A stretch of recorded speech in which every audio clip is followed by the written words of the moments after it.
The Teaching Art Online Summit was held on April 1st, 2020. Please enjoy this glimpse of the first session of that summit. All right, welcome everyone. Welcome to the Teaching Art Online Summit. I am the host and moderator. I'm Allison Stanfield, the president and founder of Art Biz Success. I host the Art Biz podcast, and I'm the author of I'd Rather Be in the Studio, The Artist's No Excuse Guide to Self-Promotion. I am also a veteran online teacher. I have been teaching online since 2003.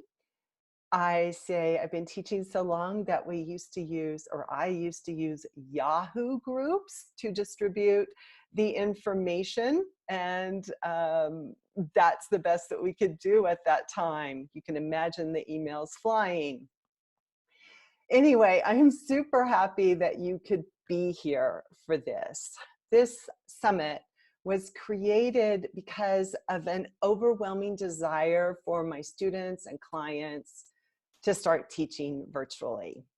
Maybe you had your live classes canceled as a result of the pandemic and feel like this is an opportunity to do something that honestly, maybe you've been meaning to do for a number of years. We have been working overtime for 2 weeks to organize this, and we have done the best that we can. It's very imperfect, maybe a little rough around the edges, but we're super happy that we can get this information to you quickly. Just FYI that when a slide is up, that you're going to see me as a little postage stamp. I think someone referred to it earlier. I don't think you can make that any bigger on your screen, and I'm sorry about that, but you can't see a slide and me any bigger. That's okay. I'm better small anyway. Just as a reminder, this summit, which more than 500 people have signed up for last that I looked, is for artists who already have teaching experience and you've been considering taking your courses online or mentoring online, doing something virtually, and this whole crisis that we're in just kind of compounded that, made you act quicker. This is not a step-by-step course for getting started on a particular platform or using a particular technology.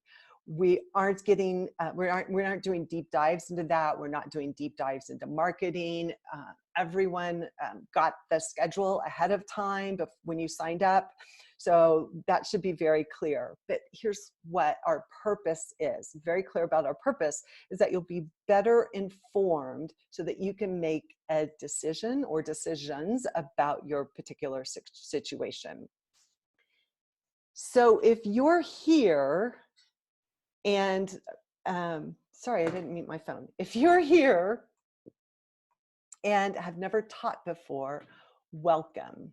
Welcome. You are welcome here. Just know that we're not going to be deep diving into how you can, into how to create a course or how to market a course or how to use a particular technology.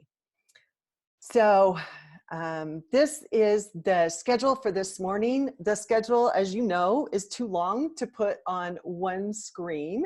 And so I'll be sharing the next upcoming schedule, the upcoming sessions as we go along. After a quick introduction with Jen Vigil and myself, we will get into mentoring via phone and Zoom with Janice Mason Steeves, and then take a short break, and then talk about using Ruzuku with Jane LaFazio and Helen Hiebert. And then we'll have a longer break. It's a long day, and it's going to fly for us, but it's probably going to be slow for you. I hope not, but I know how that goes. We are introducing you to certain platforms, and we know that there are so many more that are available for you. But we figured 6 hours was long enough time to take up for one summit.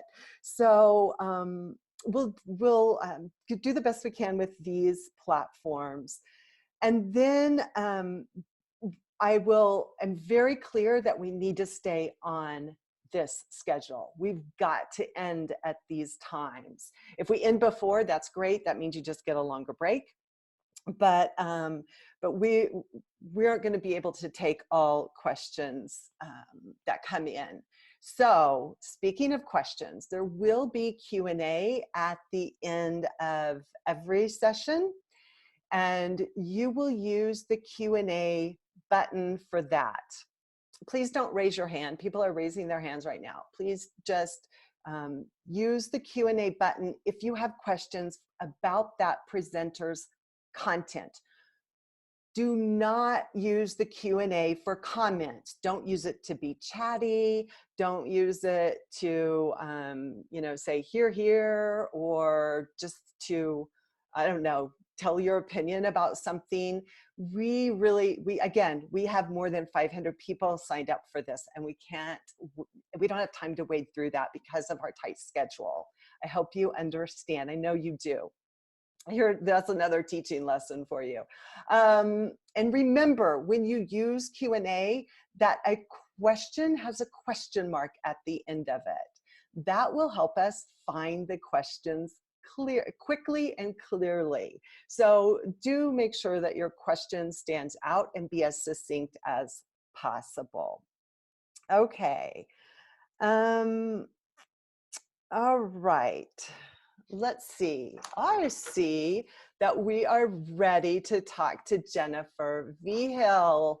Let me introduce you to Jen. I'm going to call her Jen. Officially, she's Jennifer, but for me, she's Jen. She'll always be Jen. Jen is an artist who has a PhD in art history, and she's been teaching, or she has taught for a number of years at the University of Arizona. She's also a former client, and she teaches an online class on creating courses.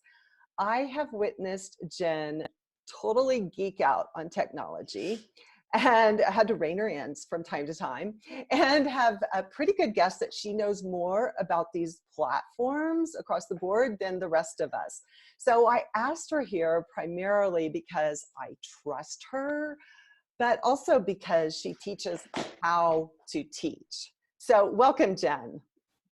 Hi, thanks for inviting me to join the summit. And I'm so excited to see that we have so many people from all over. And I did make notes of people that are in my neck of the woods, so you may be hearing from me. It's nice to connect personally, even if we have to keep a social distance apart now. Yeah. So before Jen and I really get into this, I wanted her to be here to hear this, because I think we're on the same page about this. But I want to be very clear that by leading the summit, I am not implying that everyone should be teaching, let alone teaching online. Do we agree on that, Jen? For sure. I think it's and let's face it, everybody can say that they know amazing artists, but you know that sometimes the people that are the best artists aren't necessarily the best teachers. Yeah. And you've all had teachers that were super amazing in all kinds of subjects, and others that were lackluster. Right. So just because you're good with your medium, with your technique, with your subject matter, does not mean you are a good teacher or that you are cut out for it. And so I want everyone here to respect the teaching profession as much as you respect the artist's profession. If you're going to teach, learn to teach. Learn to teach. Hone your skills in the studio and the classroom, because your students are depending on you. And something that someone said, some wise person, I think someone just I met randomly, wasn't even a student, said, we learn just as much. I hope you learn just as much from your students as they are going to learn from you. And I've always remembered that, and I've heard it repeated since then, but it's so true. A good teacher will learn just as much from their students. So I asked Jen to be here with me for this first session to review some of the things that needed to be considered before you start teaching online.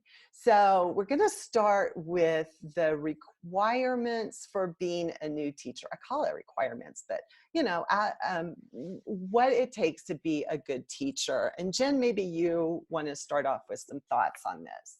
Sure. In general, whether or not you're teaching in person or online, you need to be organized. You need to think about everything that you're going to have. This also includes sequencing your lesson plans, what the entire experience is going to be, and just, having yourself be prepared. You also need to think about your communication, and you need to be an excellent communicator. You need to convey clearly. You need to have people understand the expectations. And since the focus today is on online teaching, communication becomes even more important, because generally a lot of times the nonverbal things that we can pick up on from the students, from us, in terms of how we're engaging with them, or us on whether or not they're getting that's lost depending on how you're doing it. Or, they're looking at a video of your disembodied hands making something, and they can't see your enthusiasm necessarily. So how you present yourself. So thinking about, having warmth, and the content conveying support in the best ways you can. And thinking about how, the fact that being creative involves taking risks. So make sure everybody feels supported, and that you set clear guidelines for how everybody's going to interact, whether it's in person or in an online presence. So that leads into the idea of also having empathy, because as you know, being creative involves a lot of risk taking. And so you need to be patient with the process, with yourself, and you have to have a deep desire to help and want to help people improve. And so really trying to remember and getting back into that, emerging or a beginning learning mindset, so that you can really be empathetic to what their process is. I'm gonna stop you, interrupt you right now, because Sure. I think I want to go over what you just said. You said being organized, and I think a lot of us could confess to being disorganized at time and time. Being an excellent communicator, which is even more important when you're online and not in the same room with someone. Just remembering that they're your students for a period of time, not just for the time that they're watching the lessons. Having empathy for your students, and a deep desire to help them improve. It has to come from a place that's other than making money, ultimately. It has to come from that. Like, I really want to help people place. I really want to help these artists. Okay, now you can continue. Well, yeah, and actually I do really want to pick up on that. I will tell you, having been an academic, yes, I know that you'll see lots of things that you can make all this money teaching online, but people never go into teaching for the money. They go into teaching because they love sharing what they love, and they love to excite people and get them energized about learning something new. So if you're just wanting to make money, maybe rethink your strategy, because there's a lot of work involved in this. And you're not going to make money if you aren't a good teacher and you don't enjoy it, and you don't exhibit these other good qualities. Okay. And if you don't like people, that seems sort of basic, but some people don't realize that, like, maybe you don't want to have that much interaction. Maybe that's more than what you want to do. Okay. But so the other critical thing is that you really need to have a command of your subject, what media you work in, what technique. And there's students are expecting and trusting that you have this expertise. It doesn't mean that you have that, oh, well, I'm not this Uber master, I can't teach yet. But you need to also have a certain level of competency. And I'm going to stick something in that, Alice and I've talked about, but this also means that you're teaching your material, that you're not just taking somebody else's class and then saying, oh, well, I just took this person's class, I'm going to teach that stuff, because that's their intellectual property. So, and you wouldn't want that. You wouldn't want your students to do that to you. So don't do that to your teachers either. But, all of us hopefully are getting techniques and things and making them our own in our own practice. And so it doesn't mean that, well, I learned some layering technique and this use of color way back when, I can never talk about it. but what you're teaching is how you made it your own, and you're Right. teaching your students how to make it their own. So you also need to be adaptable. That means being flexible. You know, sometimes students might have a different way of approaching things or a better idea of framing what's going on in a concept. And, you know, every time that you get these great new ideas, it helps make your course better. And also being flexible means if you have a plan of this is what's going to happen and there's something else comes up, being able to switch gears easily and just go with the flow. And especially if you're teaching online, things will happen. So you need to be flexible. Jen, Another, I know you've seen how much we've pivoted in some of our classes from time to time. Like, especially Jen. Jen's really good at giving good advice. Like, maybe you could do it this way, and it might be better. You're really gentle when you do that. But I have found that I am pretty. This has been such a growth experience for me over these years, because I believe when I was teaching docents in the art museum that that was much more rigid and much more like my way or the highway kind of thing. And that is just not helpful to my students. And it doesn't make me a good teacher. Like, I'm never going to improve that way. So I am really open. I'm also very clear when something isn't right for me, you know, a direction isn't right for me. But I have learned so much from my students, and my courses are better as a result of that. yeah. And, you know, the other thing to keep in mind is that there's a whole, field of educational psychology and the different ways that people learn and understand, or different ways we think. Some people are auditory, some people are visual. And so having that flexibility and being open to that feedback helps you help them and teach better. And I noticed, for instance, that we have Rashika from Colorado, who's a president of her high school tactile art club. And that's one of the things too. Sometimes you may have somebody in your class that gives you an opportunity to change the approach that you have or medium. Like, for instance, if you have somebody with different abilities, and how can you do that? Like the idea of creating tactile art, or how could you adjust your lessons plans or things like that. So that's where the adaptability and flexibility comes in too, is meeting the needs and the ways that people learn and gather information. Right. So then finally, I wanted to talk about the fact that leadership, you are in charge of the ship.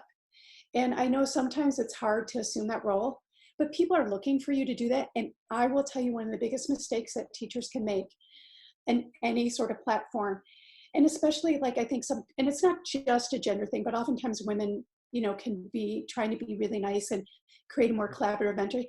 If you do not into leadership role, there will be a vacuum and somebody else will step in and fill it. So I'm going to repeat what you just said, because you cut out for a minute. Sorry. And well, it's going to happen throughout the day. Everyone just get used to it, because Zoom is on overload right now. Thank God for Zoom. But you said, if you don't step into that leadership role, if you are not the leader, then someone else is going to step into that role. Yep. And you will have this issue of, it's like, this person may be wanting to take charge of your class, one of the other students, and maybe not in the way you want. Right. And the thing is that you and the students are looking for you to set those parameters. So you need to set a tone, you need to set guidelines, what's acceptable. You want to create a safe space and set boundaries for your students, because by creating that space, you make it easier for people to take risks creatively. And if people feel judged or uncomfortable or insecure or not knowing what's going on, it's harder for them to follow you in the leaps that you're going to ask them to make as they're growing as artists. And you want to have clear expectations about how everybody should interact with each other. What's acceptable? Is it okay for people to give unsolicited advice on other people's work, for example? And as a leader, you also need to know, how you're going to handle any conflicts that might arise or difficulties. And people are looking for you to figure that out. And also remember this, touching back one last thing, that your material is copyrighted, like what you're creating and together is that way. And just as you would want that to be respected. Make sure you're respecting other people's materials. And so be clear in your expectations on what you, how you want people to use the information. But when I talk to you guys later today, I will bring this up again. But one of the things that you can think about in regards to that in terms of copy, some people are sometimes a little reluctant to teach because they don't want people to copy them. And I'd say that if you don't want to make mini yous, don't teach that way. Right. So what I think you need to think about is don't teach them how to make your art. Instead, teach them techniques and how to make it their own and how to make their own art. Yeah, and I think you'll hear that again and again from our presenters today, that that's what their focus is.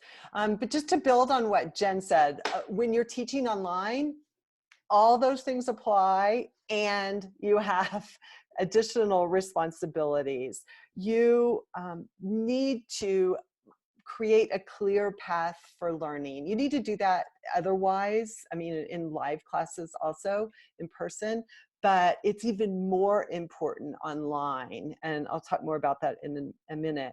You need to know the technology, inside, outside, upside, downside. You need to know it inside and out. And then you need to have patience with the technology. Each of your students is going to have a different level of experience with technology. Oh my gosh, I remember when I first started teaching online, or when I first started doing teleseminars. People actually picked up the phone and called in and listened to me talk for an hour on the content, and they just couldn't get over that. They just had to dial a number. So much of that has changed over the years, but you are going to be dealing with people who are on Macs and who are on PCs and who are on Chrome or Safari or Firefox, all different levels of experience, and you have to attempt to accommodate them all, or at least know your platform well enough that you know what it works best, how it works best. You also have to be able to nurture a warm environment from a distance. This says technology is pretty cold. So how are you going to warm people up to you? I know Jen talked about the disembodied hands earlier. We want them to, every time they can see your face and we probably are going to repeat this again, every time they see your face is a better opportunity for them to connect with you. And then you want to be accessible. You're not right across the room for them, so make sure they know how to reach you if they have tech issues or if they have questions about the course. And then be clear on how quickly you're going to respond. So we're going to get into a lot more of these throughout the day. And so just for right now, let's break down the aspects of online teaching. These are the simplest 4 categories that I could the considerations that you need to explore when you decide you're going to teach online.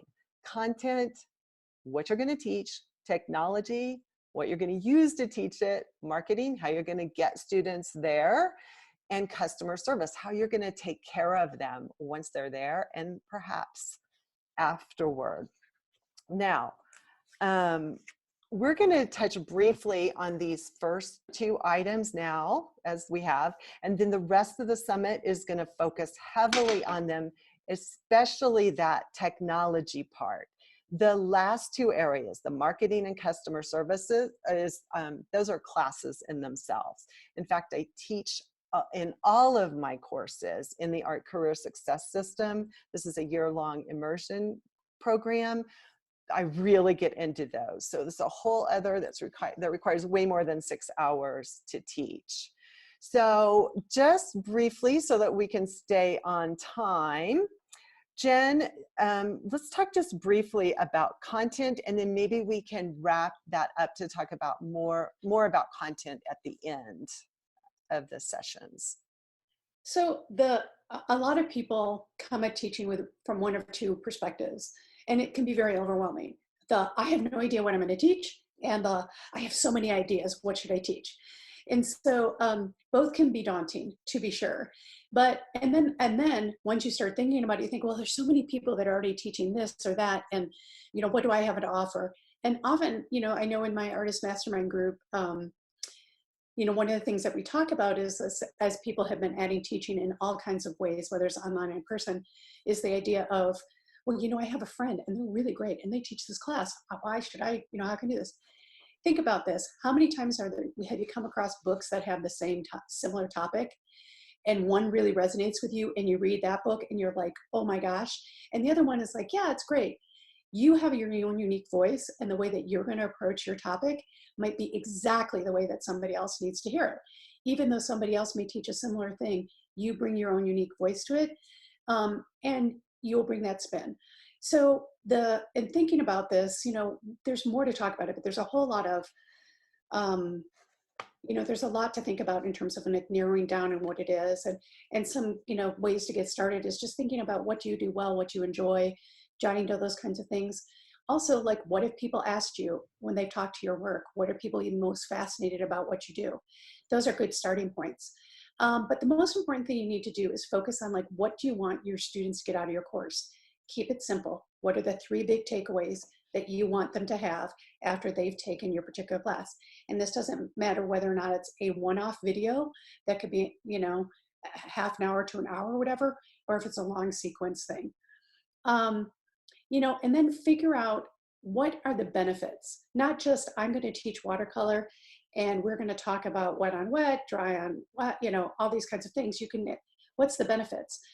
After you take my class, you'll be able to use color theory, mix colors, and create compositions that, take your work above that, rise above, or things like that. So it's like, what are problems that they're struggling with that you're going to help them solve?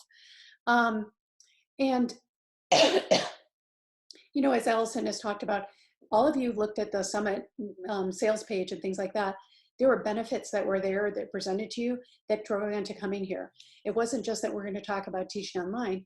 This was a great opportunity for you to get a behind the scenes look at so many different platforms and hear from people who've used them what's good and bad about them. That's valuable. Jen, I'm going to jump ahead a little bit. Sure. because we just have a couple more minutes. Yeah. So so one thing that you'll get into more and more as you dive into your class is the sequencing of the lessons, because as we said, it's important that they go along this path, that they learn those three important things that you want them to learn. You can then decide, once you decide what you're teaching, what you want to convey, you can decide on the best way to convey that. What are you going to offer? The videos, the transcripts, the group forum, worksheets, materials lists, or kits even, as you'll see one of our presenters does. Then you can decide, those are the features. Then you can decide on how much you're going to charge for it, because you don't know what the value is until you figure out all the features, right? And you want to deliver value. Just to end with a few warnings.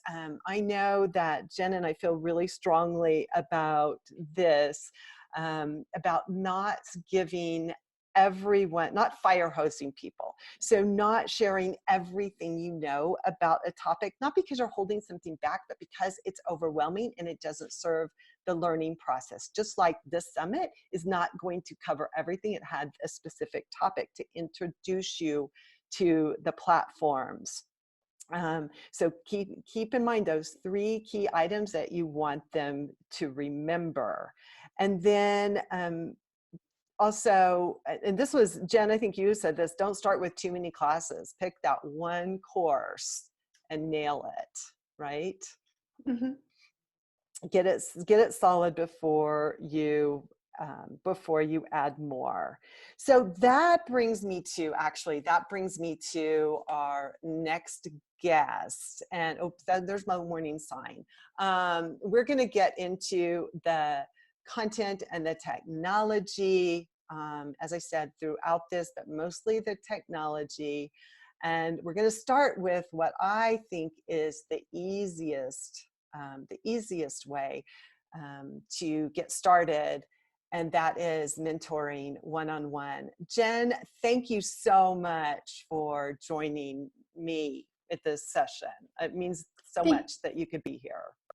Thank you so much. I enjoy always working with you, Allison. This is great. I so appreciate it. Thanks for watching the preview. To read more about the Teaching Art Online Summit and the fabulous 6 presenters that we had who shared the details of their teaching, please visit teachingartnow.com.